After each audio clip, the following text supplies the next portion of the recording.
শহীদ রাষ্ট্রপতি জিয়াউর রহমান আমাদেরকে শিক্ষা দিয়ে গিয়েছেন যে আপনার কিভাবে দেশ গঠন করতে হবে, কিভাবে মানুষের পাশে দাঁড়াতে হবে। বিগত 12 তারিখের নির্বাচনে আল্লাহর রহমতে এই দেশের মানুষ বাংলাদেশ জাতীয়তাবাদী দল বিএনপিকে দেশ পরিচালনার দায়িত্ব দিয়েছে। আমরা চেষ্টা করছি আমাদের সর্বোচ্চ শক্তি দিয়ে দেশকে সামনের দিকে এগিয়ে নেওয়ার জন্য। আমরা চেষ্টা করছি আমাদের সর্বোচ্চ শক্তি দিয়ে মানুষের ভাগ্যের পরিবর্তন করার জন্য। তবে এই দেশটি কারো একার নয়, এই দেশটি 20 কোটি মানুষের দেশ। কাজেই যেহেতু দেশটি আমাদের, সেই জন্য আমাদের সকলকে মিলে দেশের ভাগ্যের পরিবর্তনের চেষ্টা করতে হবে।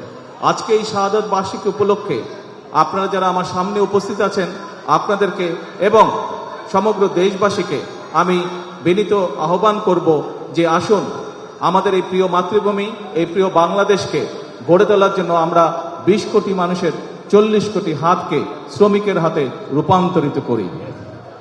প্রিয় ভাই বোনেরা, আজকে শহীদ রাষ্ট্রপতি জিয়াউর রহমানের এই 45তম শাহাদাত বার্ষিকী উপলক্ষে এটিই হোক আমাদের প্রতিজ্ঞা, এটিই হোক আমাদের শপথ। এবং আসুন আমরা সকলে মিলে আমাদের এই 20 কোটি মানুষের ভাগ্য এবং বাংলাদেশের ভাগ্য পরিবর্তনের জন্য কাজ শুরু করি। আল্লাহ হাফেজ। বাংলাদেশ জিন্দাবাদ।